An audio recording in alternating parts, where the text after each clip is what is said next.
Good. Hey, this is. What the heck? We, Oh my God! we were sitting off air trying to figure out this. I'm Chris What are we Coates, doing? Randy Filiault, and what was it? 2005. We started 2005, 2006. It was a while ago. this. So we're back. Yeah, we both had a bad dream At least one night. this week we're back, and we wanted to. When I look back at it, and I'm just looking at the opening, I hadn't seen that A long time. a long time, but.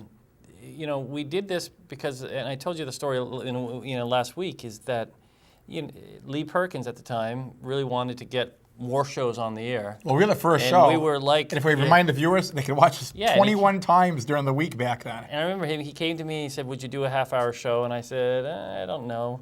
And then I said, "Yeah, if I can do it with one other person." And I asked Randy if he would be that person, and we started doing the show. And it's always been our goal, at least, well, he'll hit me. He'll say something if I hit the wrong note. Which that's is what pretty he does. much every time. Yeah, and so is that we just want to be able to communicate the story of the city, what's going on. If we know, whatever we know, or give our opinions around certain things that are happening, agree to disagree, show that you can actually, in this day and age, disagree and not become, hatred, never friends no more. Well, it's funny because you talk about that. You think about when we did this 2004, 2005, and it was politics were a little different. You could agree to disagree. And Yeah. Boy, things have changed over the years, huh? Yeah. Yeah.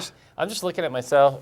I'm a little grayer, a little less hair on the top, a beard. I didn't have a beard. Your hair shifted forward there. Yeah. I'm wearing a jacket. Mom would be happy I was wearing a jacket, but I'm not. Just remind me not to wear that red. I just don't think red goes. I don't think it's the red. I think the red is fine. So this is what we're going to try it out. See, we'll all have incredibly busy schedules, and if we can do that on a semi-regular basis, that's what we're going to. Our goal right now is to. Right now, this is as we're taping. This is actually Wednesday afternoon, and as you're watching this, it could be Wednesday night at 7 because that's when the main one's going to show. Right. Then our guys out here, Cheshire TV, will put us on some other hours, like 2 a.m., 6 a.m. Yeah, we get Whatever. quality time. Yeah. We made this station. That's right. 21 times back when we were the only show. But we want to, and if you see us out in the community, and there's some area that, and we've always said this, if you see us out there, please say hi, first of all. And second is, tell us if we're missing something. And if that's the case, then we'll look into it. If there's a question you have, if there's something we're talking about and you want more information, or if you disagree or agree with us, tell us, because that's, and that you can always call in the radio and tell us too. Oh, yeah. Get off the TV. Your face is made for radio. I've heard that. I've heard that a few times. So, but sometimes back when we had the show, we'd say things here, and people didn't know anything about it because most people in Keene get their news from either the radio or the Sentinel. yeah. And the Sentinel, they'll cover a city council meeting. They might pick 2 or 3 things to talk about, and the other 10 that just never make the news. Yeah. So when we would comment on the show about issues, people would say, "When the heck did that happen?" So Yeah. I think that's part of it here now. And back then, Chris was a city councilor. Then he was a state rep, and then he headed up to. Now you're actually got a paid Well, I was job. on the school board, Oh, that's right. You did that also. and Yep. so now I'm You made the I'm big the bucks. county administrator. You made the big bucks everywhere. Huh? Yeah, that's Yeah. right. Yeah, that's that. $100 that a year. Yeah, $100 in travel. $100. Yeah. I don't know how people do it. I think it's. You gotta be retired. When you look at Concord, I think that Concord to me is broken. I think that we take great pride in having like these 400 reps, when in reality we should probably cut that down to 125, 150, and actually pay a wage, because it does. It's better than it has been in the past, but it's truly not a reflection of the state. No, it's certainly But then not. again, on some levels, it is, because it's a graying state. But you got to be to be a state rep. Realistically, if you're going to go there, you either have to own your own business, be retired, or just have one of those jobs where they'll let you go whenever you want to go. Yeah. Because you can't just work 40 hours a week and be a state rep. Yeah. You're not going to get there. It's hard enough working 40, 50 hours a week and being a city councilor. Well, and the thing about these state reps is that we're, in my mind, and I'm prejudiced because I get to work with them on a semi-regular basis. Commissioners more so. We've got some really good state reps that have a different voice than they go to Concord on some levels. You know, I was just on a phone call prior to this, and I was saying, you know, get over here to Cheshire County, you know, Cheshire, Vermont, you know, because, you know, we just look at things differently where, you know, and the word progressive has, you know, has so many different meanings in this day and age, and that's too bad because Cheshire County, whether you're a Republican or Democrat, Cheshire County, or don't even just take those off the table. We've always looked at how can we take it, if there's an issue, how do we address it, and how do we think forward? That's, to me, progressive thinking, you know, and that can happen no matter what party affiliation you are. So we're very fortunate that we've always thought that way. We have a great community that comes together when need be, and we're always forward thinking. I mean, you look at the city and some of the things that it's doing right now for the future, you know, trying to deal with, you know, some of your you know, with the solar energy, you know, that you're looking at utilizing, and some of the green emission things that you've done, and you know. Keene's been ahead of that for the years. You know, back when Pat Russell was mayor and Mike Blastos was mayor, and I had the honor of serving with both of them as a fellow councilor, and you know, as both of them being mayor. And every time another mayor comes in or a new council comes in, you know, to Keene's strength, we keep moving forward. We take what was positive from the previous council, the previous mayor, and we move it forward. We don't do like what's been being done in Washington, saying, I don't want anything the previous administration did, get rid of it and start over again. Right. The city, you know, for the most part, most of the county has been good at that about moving forward progressively. And I know at the city level, and we've done this recently when we've been talking about ordinances, we've had people from Peterborough and other communities in the crowd, and they've said that they sit back and watch Keene, and they actually expect us to take the lead. Right. They want Keene to come out of the gate, you know, running with things like, you know, like you just mentioned, we're trying to really go with solar energy, you know, for the future. You know, obviously the initial investment, you know, depending on the project, you know, we have to look at initial investment, but the payback is so quick.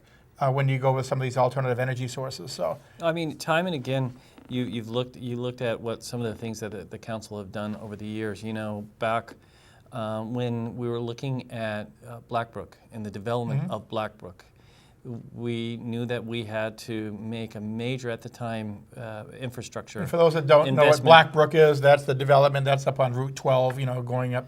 CNS is out there, Concord, Smith, Concord, Portex. Whatever they are today, Smith. Yeah, there's been a few have come, a few have gone, but at the time, people thought we were doing this to bring other companies in, and that was only half of it. We were also trying to make sure that we retained those companies that wanted to grow, that were at a point where wherever they were, they needed to expand, and they were looking other places because we just didn't have the land development. So we had to make an investment. That has paid tenfold in so many different ways because of that investment. But that's the guy, go back to progressive thinking about the future, seeing where we want to go. And then you look at the railroad property that was a dirt parking lot, and a free dirt parking lot. Free parking. And now it's the tax revenue that is generated by the buildings that are there and the work, the jobs and the pay that. And the Monadnock Food Co-op, they're already looking to virtually double the size. Has been such a success story. Right. So it's worked. Right. But you have to invest. You have to invest, you know, to get forward. In Keene, being here in our own little corner, you know, we don't have the luxury of some of the communities do over on the seacoast. Yeah. You know, they're 45 minutes out of Boston. They're on the coast. Right. You know, they have more tourism. You know, we have to really think out of the box and be a lot more progressive in our little corner because, you know, you go to one side, you've got Vermont, you know, and then virtually you go, 50 miles around us in either direction, and it's woods. Yeah. You know. Well, in the, but I do think that we need to continue to market ourselves in a way that says that, you know, the White Mountains, the North Country has the White Mountains, the Lake region has their lakes, but in Cheshire County, we've got all of New Hampshire. We've got everything but salt water. You know, I mean, we've got the mountain, or we've got the mountain, Mount Monadnock, and then other smaller mountains. We've got lakes. Maybe we're not as many as the Lakes region, but we have lakes. We've got trails that people can walk on, bike on, snowmobile on. You know, we've got the covered bridges. We've got attractions to see. I mean, we've got all that. And we just need to, and we're in the heart of New England. If you look at where Cheshire County and Keene is, we're pretty much in the heart, literally in the heart of New England. Oh, yeah. And so, quintessential New England towns, you got them right here. I think we need to continue to sell that and stop. We need to make sure people understand we're not the southern part of New Hampshire, we're the southwest corner. Because when you say southern part of New Hampshire, you tie in Londonderry, you tie in... Yeah, you head over to the coast. And their economic swing right now and their influx of workforce development is completely different compared to some of the struggles that we're facing. So we need to really make sure people understand we're in the southwest corner, and where we're cornered with Massachusetts and with Vermont, and two states that allow the sale of marijuana. You're segueing. But you think about that. What if an employee goes over? Yeah, and these are questions that go through my mind all the time. Is if you have an employee that goes across the state, legally smokes marijuana and comes back, is fine. But if you do some level of drug testing, there are some companies in the city of Keene, because of some of the work that government contracts they have, they do some level of drug testing, and you come back and you've legally gone to some place, but you test out for THC or whatever it is. Well, that's an interesting segue into that. But I mean, you're correct. But if you look at, talk marijuana for a little bit, it's still not federally allowed. That's the other side of it. They're kind of sorta allowing the states to do that, but at any time, the feds can go into a state and supersede that and just say, no, it's illegal. Yeah, at this point. So it's very interesting, how that's working right now. Well, the whole thing about with hemp, that one of the biggest reasons that that hemp is not, you're not allowed to. Well, again, the government's not pushing back now, but back when it was outlawed, it was because there was William Hearst, and all the paper industry that he was he was behind, was afraid that would be competition for him. So he pushed for legislation at the time.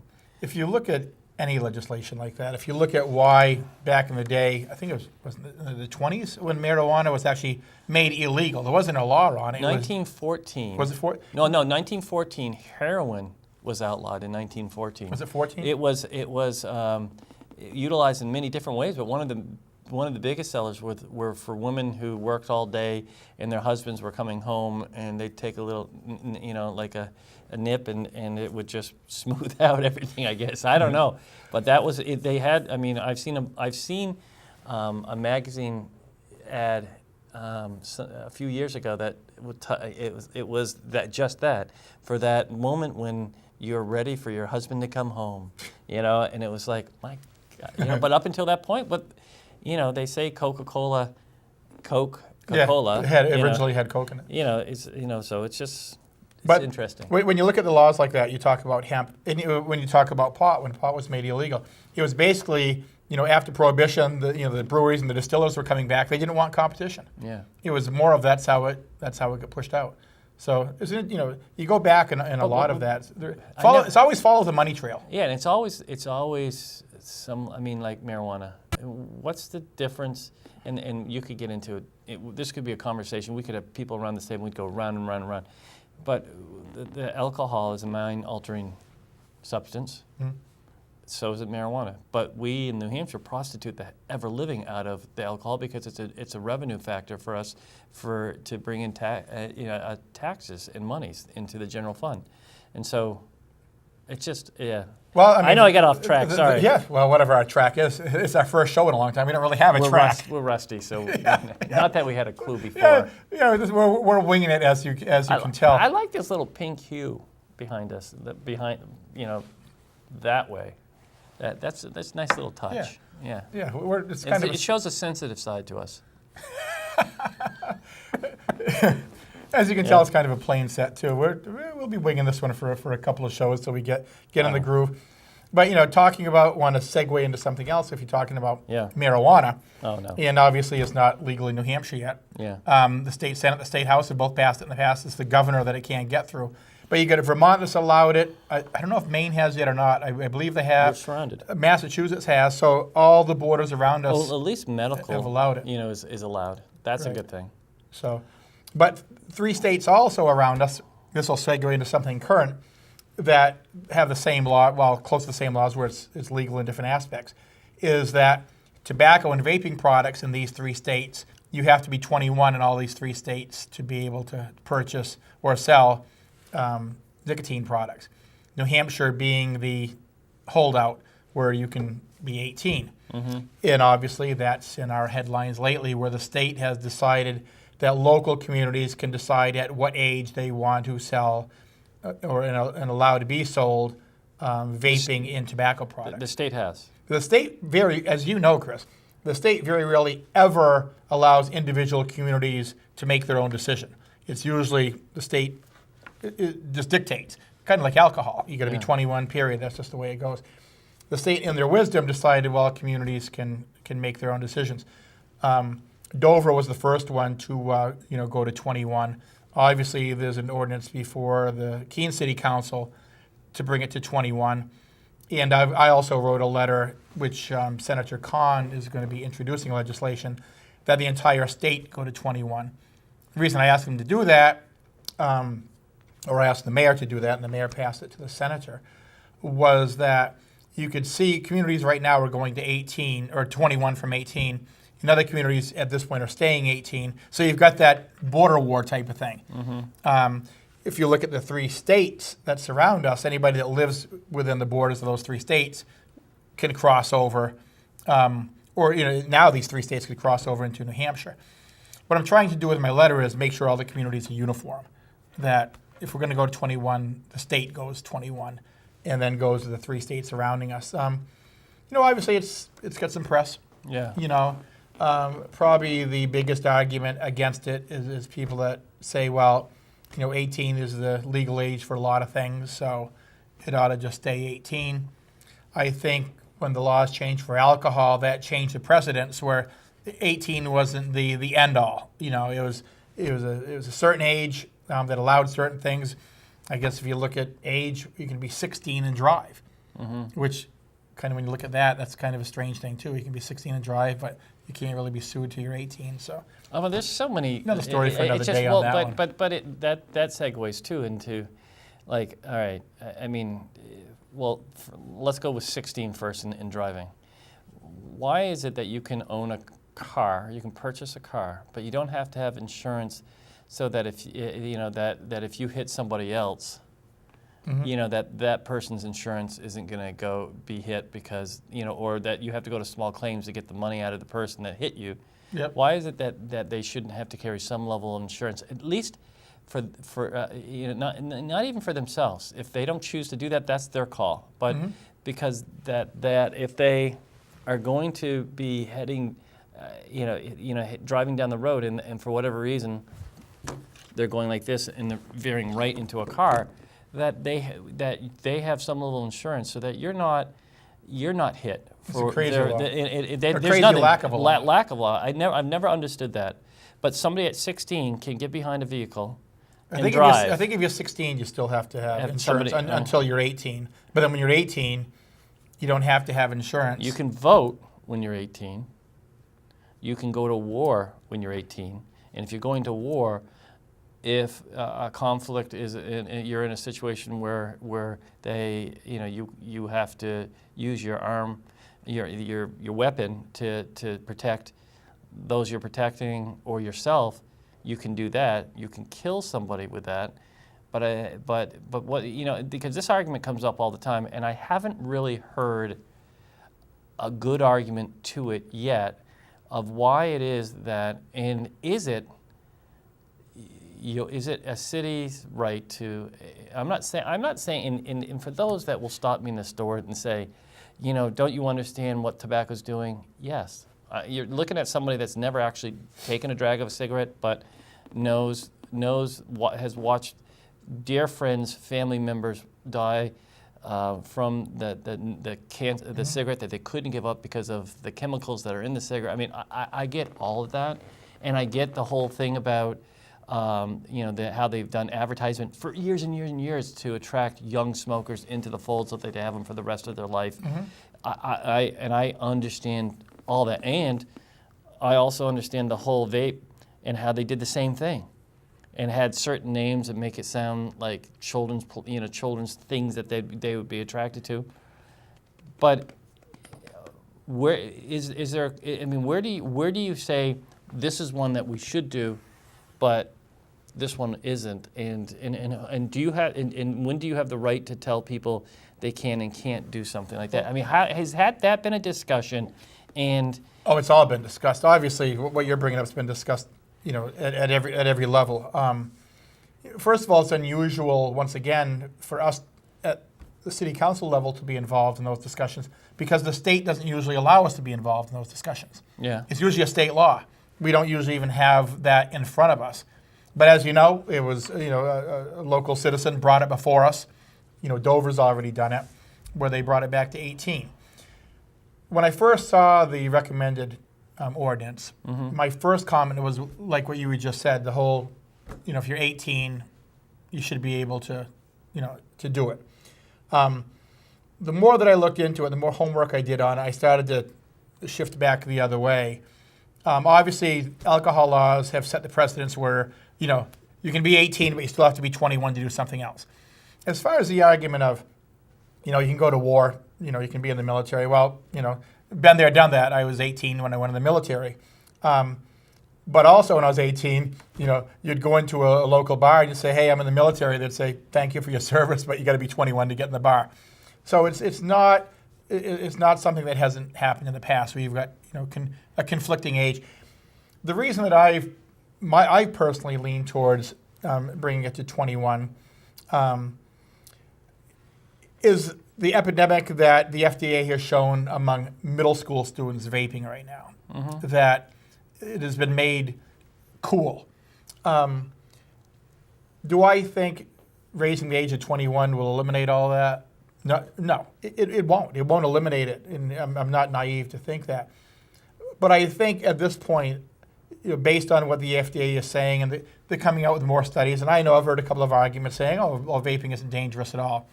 Well, we heard that with cigarettes for years. Our parents' generation heard that. Or if you put a filter on it, don't worry about it, it's fine. And I know my mother died of cancer back when I was 16 from cigarette smoking, and she started back when she was 15, back because in those days it was cool. It was marketed as cool. And maybe back then, if a city council or if a state legislature, if somebody had said, you know what, slow down a little bit. This might not be as safe as what they're saying it's going to be. Maybe if it just got delayed a little bit, or they made it more difficult for teenagers to get, just maybe, she might have been one among thousands that maybe would have survived. Maybe, maybe not. But when I look at it at the council level, it's like, I look at it, is it the right thing to do? And once again, the FDA has just started to come out with reports just talking just how the epidemic is taking over middle school students, how they're getting hooked on nicotine, at 14, 15, 16.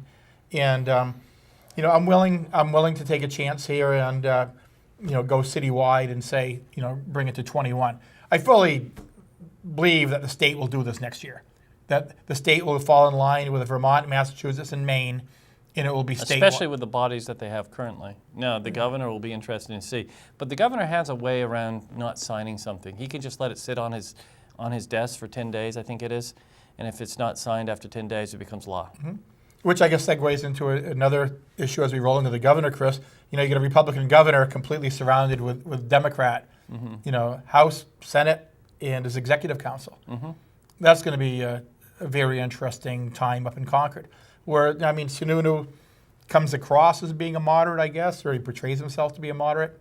I guess we're going to find out, because he's obviously going to be having bills come his way that are going to be more Democrat-controlled than in the past Republican-controlled. So what's your take on that one? I think that I think he's going to be challenged to.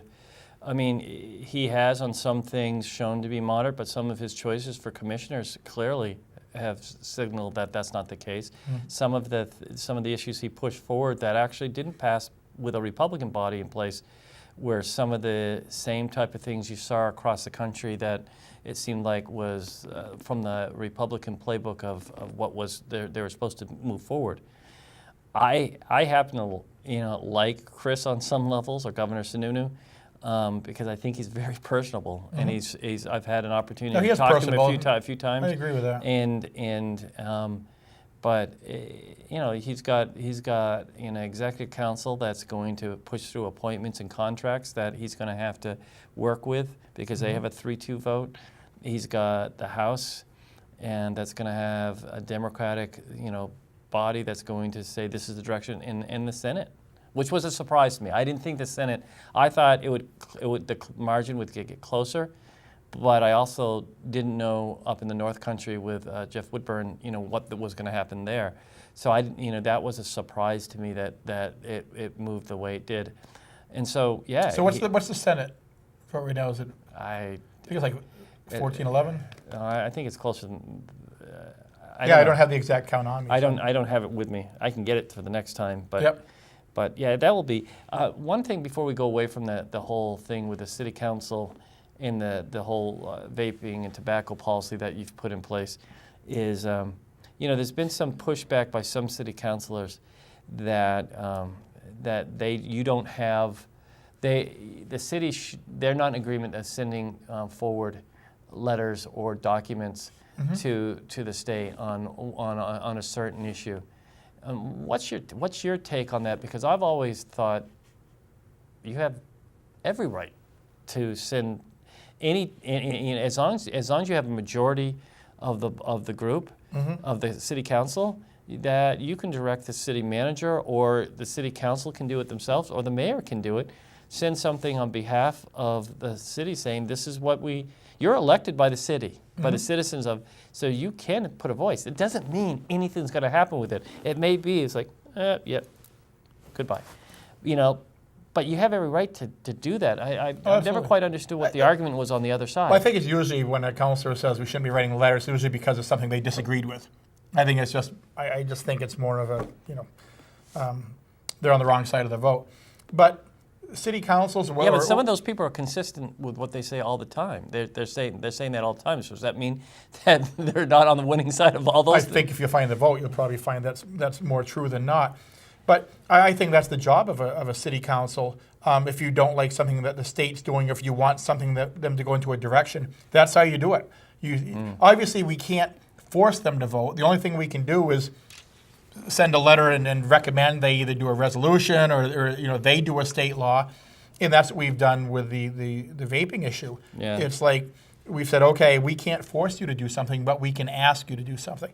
And the same thing with the federal government. When We've sent a couple of letters through our elected officials, to Washington on the Clean Air Act.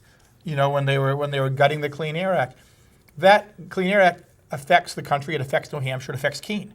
So anything that affects Keene, it's our job. If we have to just send a letter, we send a letter.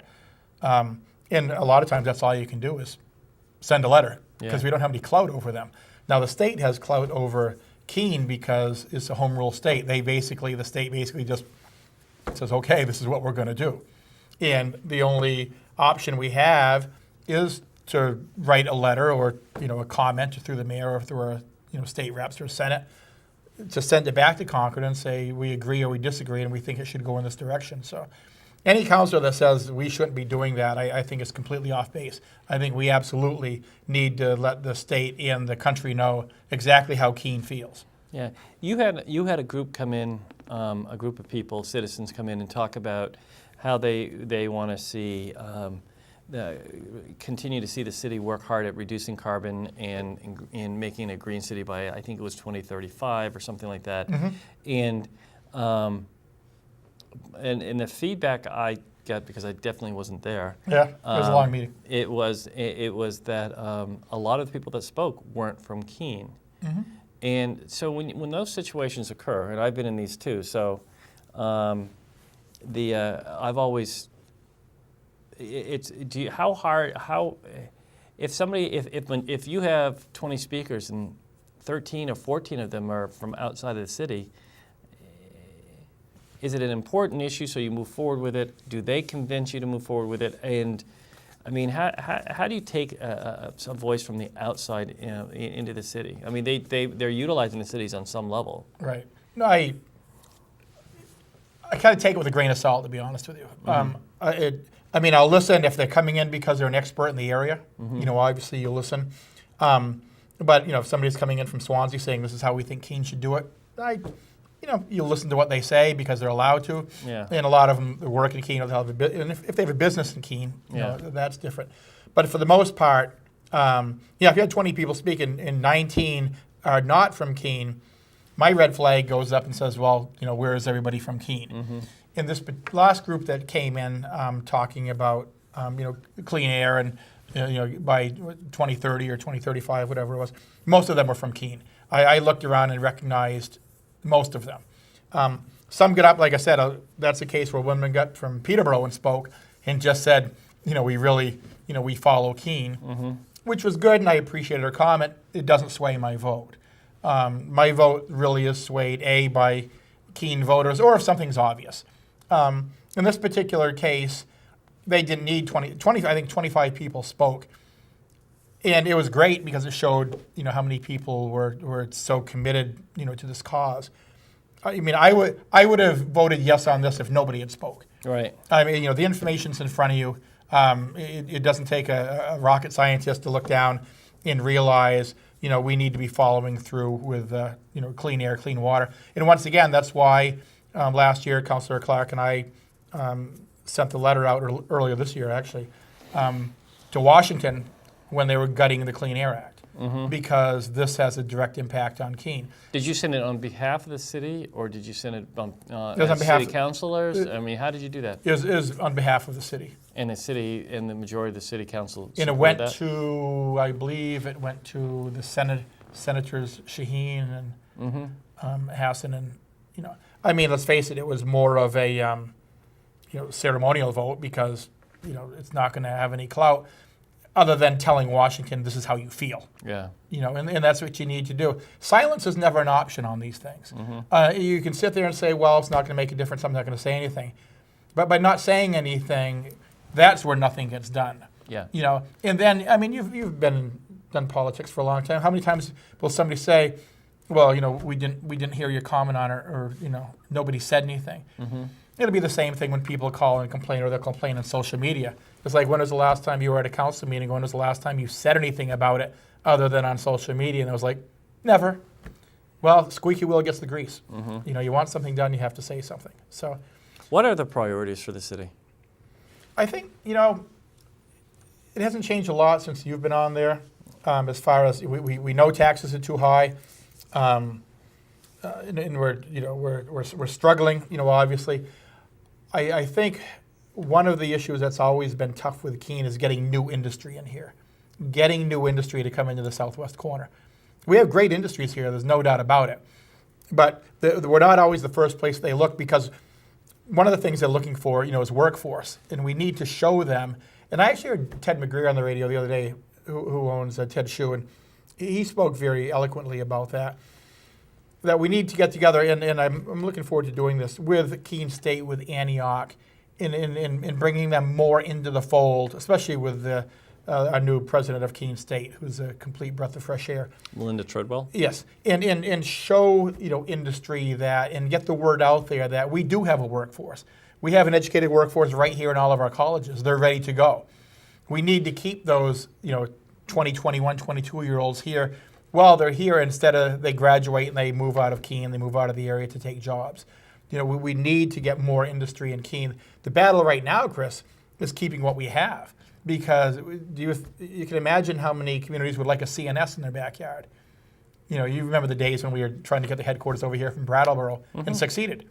And that went in the days back in Blackbrook, when we were talking about that. CNS, that was part of the reason Blackbrook got discussed, because CNS wanted to move their headquarters from Brattleboro to Keene. So, you know, things in Keene, a lot of things have stayed the same, but more so, I mean, as much as getting other businesses to come into Keene, it's really working hard to keep the ones that we have. But the only way the tax rate stays current, or not increasing, is with a good workforce and a good work base. Because our residential property taxes are high because we need more industry and more development. Yeah, but I mean, with that said, we're landlocked on a lot of levels. Oh, yes, we are. So we need to make sure that the days of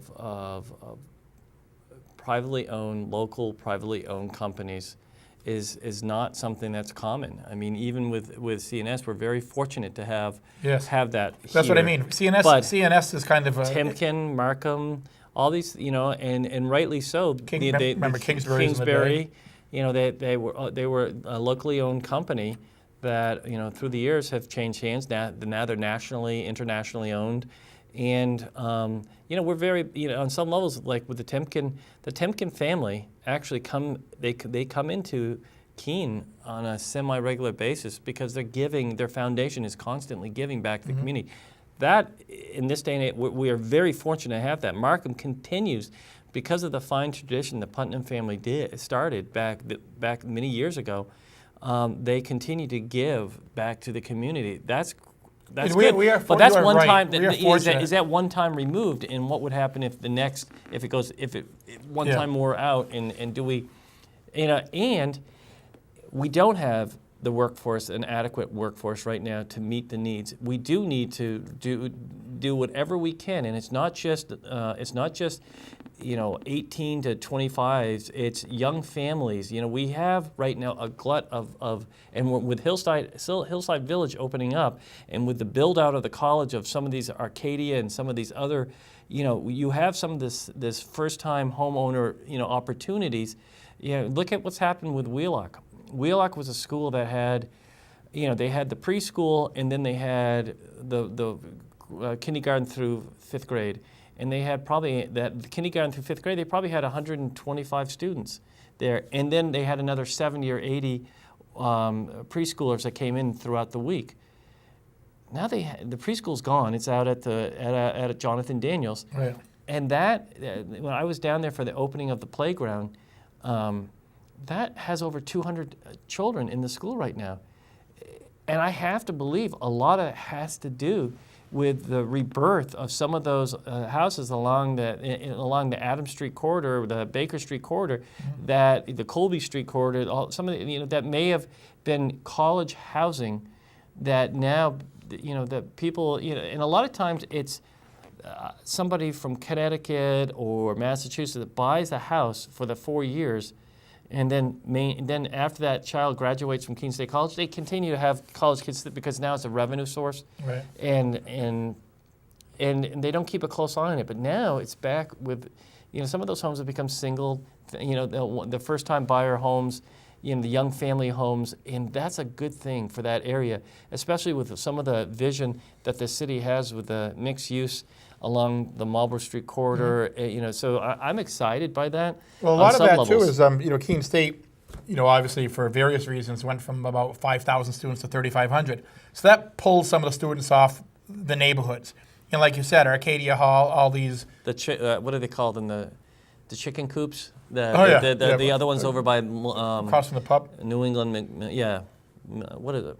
New England mill Fabric. Mill New House. England Fabric. But they got that, and they built. Wasn't that what was that? The Macmillan? No, before New England Fabric, it was over by the Colony Mill, and it was, what was it called back? I can't remember. Mind is a terrible thing to waste. It's been a few years since we've been here.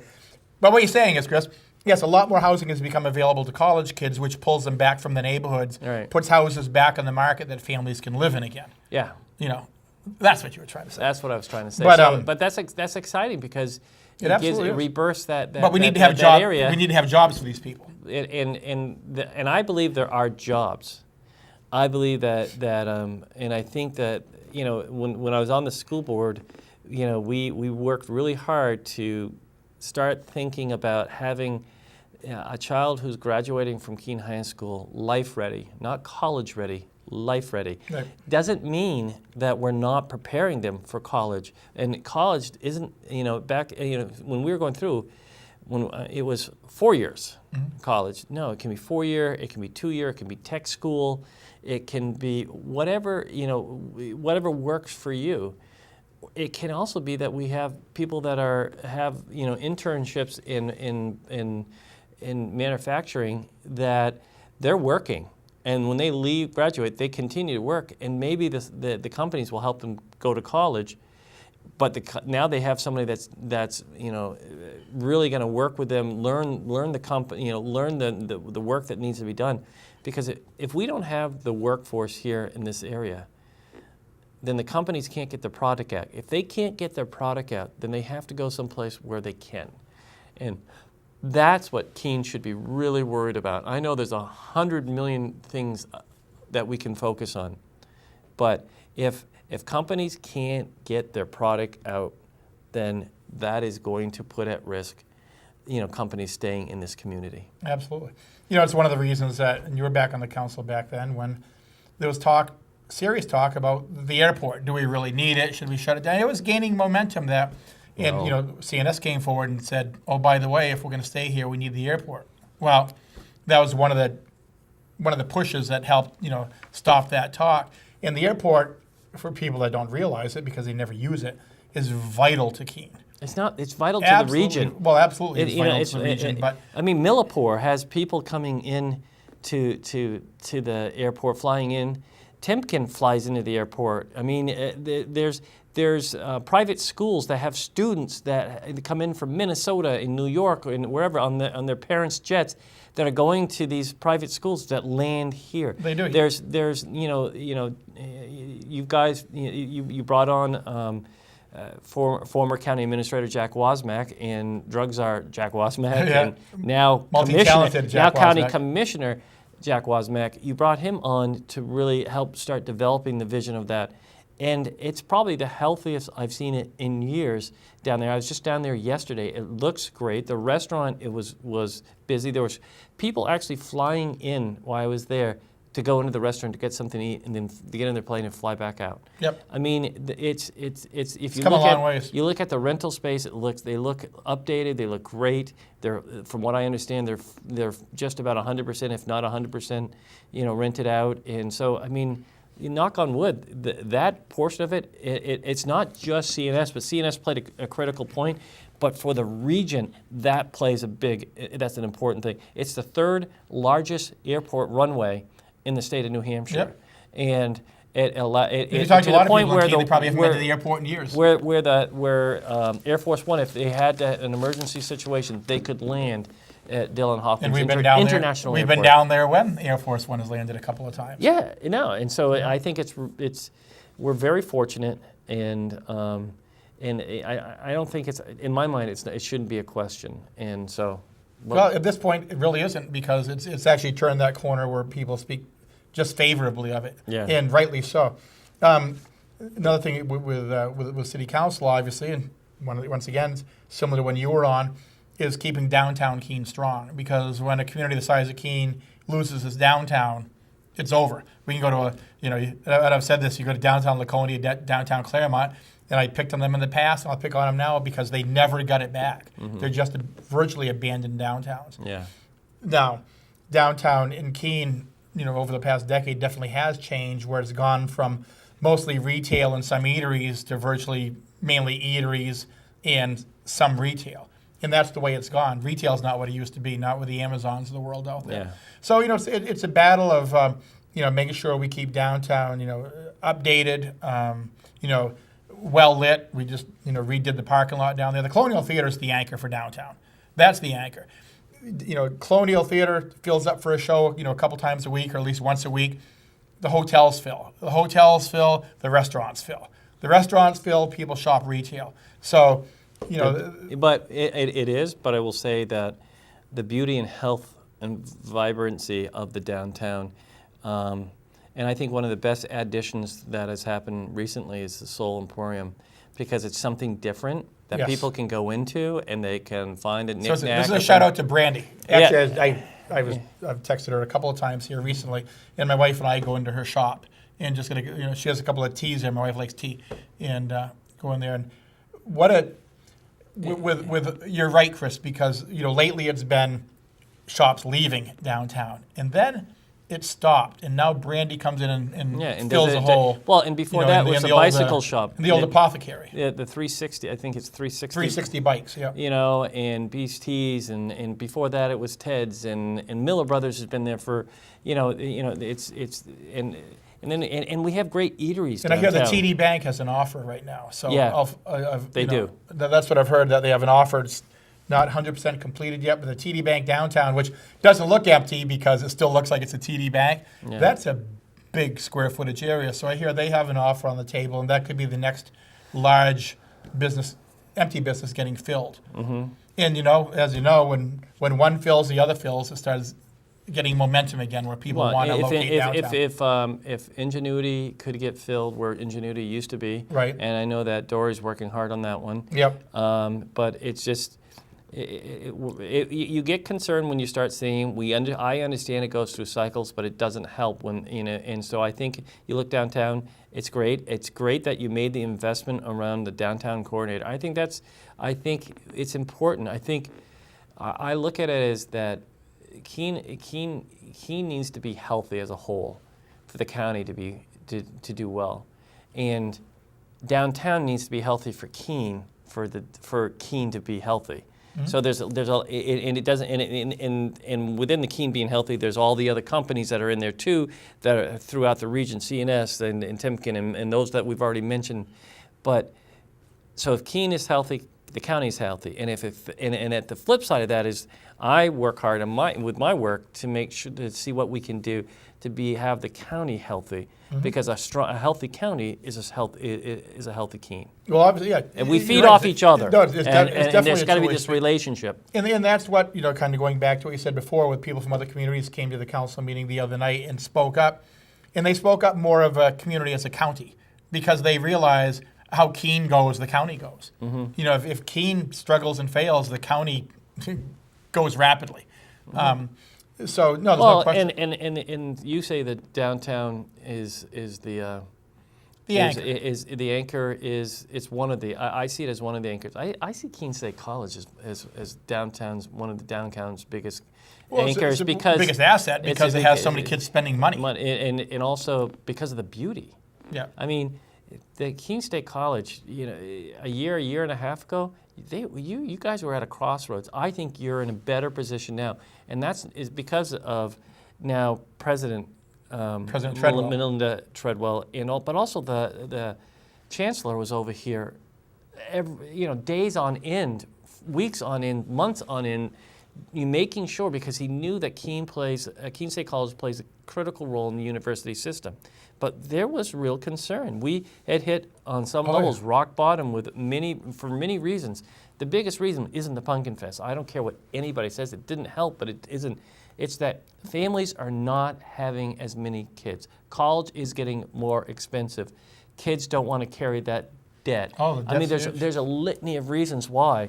And so what Keene State needed to figure out is, what is our new high of our new low? We've gotten down here. Can we get it back up to here? We may not get back up to 5,200 students or whatever it was, but can we get to 4,200 students? I think they get to too many students, to be honest with you. Yeah. And the Pumpkin Fest wasn't the reason. It was kind of the exclamation point.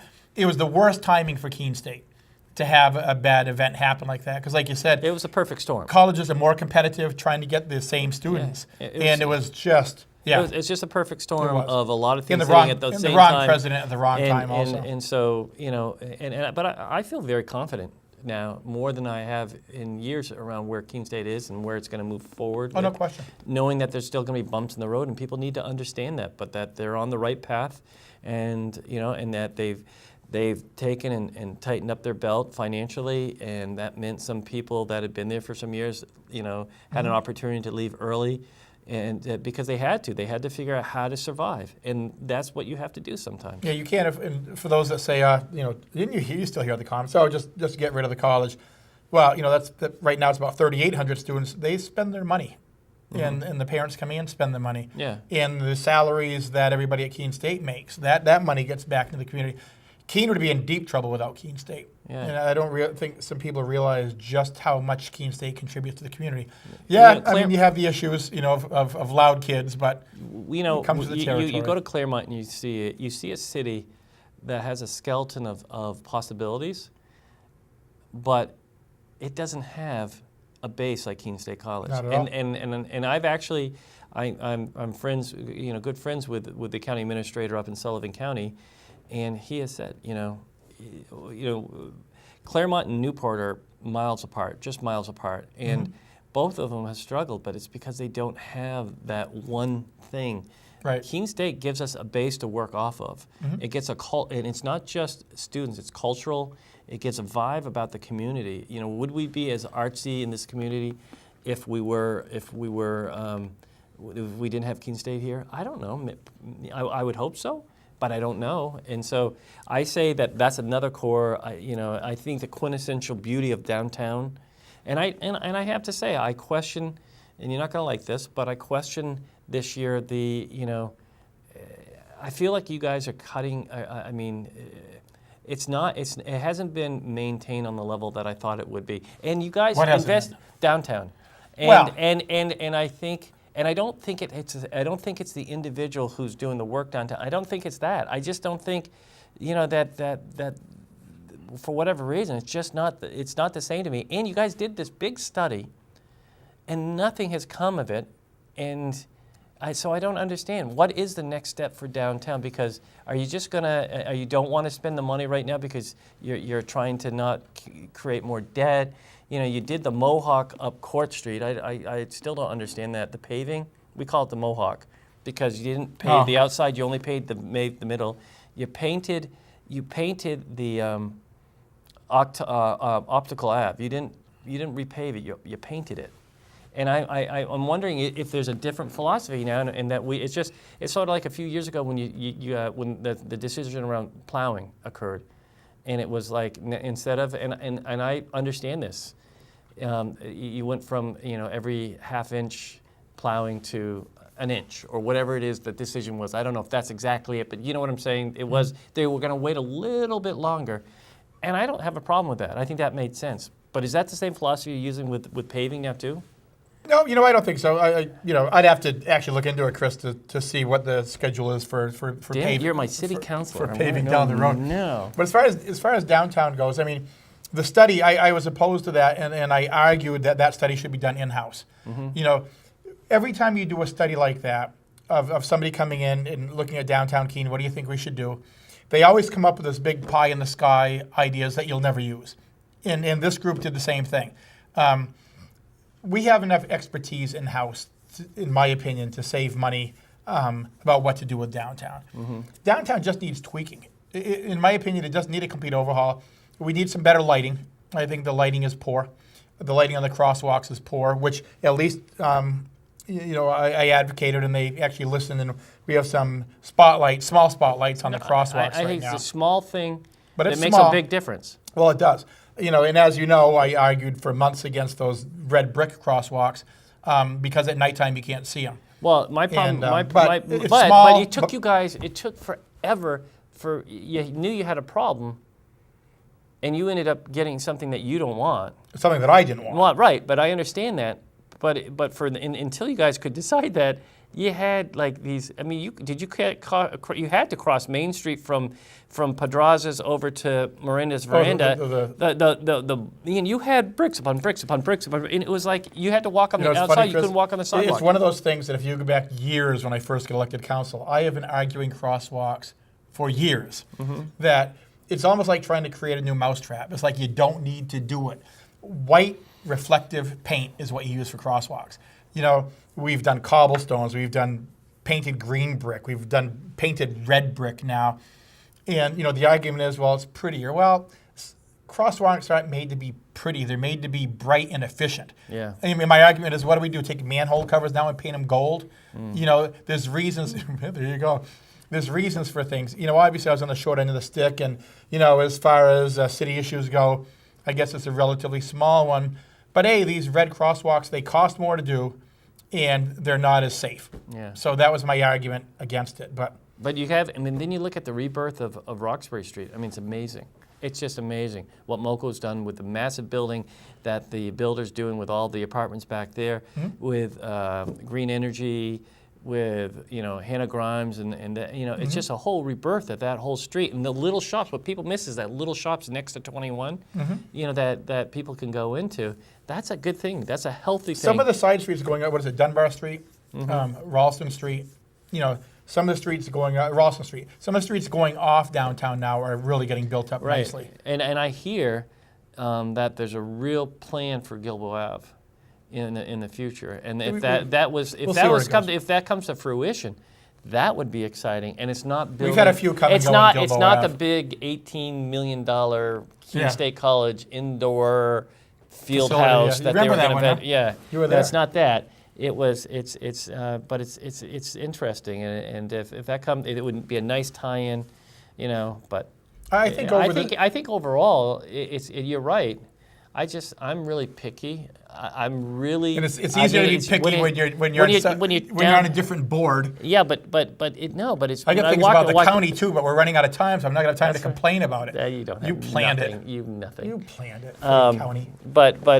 But the bottom line is that it's just that you walk downtown and you want it to look a certain way, and if it's not like that, then it's like, what are they doing? Well, I live downtown, so I see it every day, and every time I see the red crosswalks, I complain. Yeah. I do. I look out and I see them, and it's just. Yeah. I mean, it's like a little, jab in my side. Tell me one thing. The guy that's doing all the construction behind the middle school and owns the middle school and stuff like that, he has put the investment of money he's put into those facilities across the board. Is there a plan for the middle school? Because he's now paved that all. It looks fantastic. The building itself has looked fantastic for about a year and a half, 2 years, but now with all the paving that's done, it's getting closer and closer. Is there any rumor of what he's going to do? Is there anybody that's going to move into that building? Is that group that was going to take over the cafeteria? The cafeteria and all that? That's off the table from what I hear. Yeah. Speaking about off the table, we've only got like 20 seconds left. So. No, it's a minute 20. No, it ends when that clock says 1 minute. Well, Dave didn't tell me that. Yeah, well, if you this is got stuff. If you would have got here on time. The production guy is supposed to tell you everything, and he didn't tell me nothing. No, so they said get here at 3:15, and you got here at 3:30. So that's probably why. He's gonna kill me. Yeah, well, you know what? It's time. We're out of here. Hey, thanks. Have a great week. We'll be back in a couple of weeks, you guys. Thank you very much. Have a good night.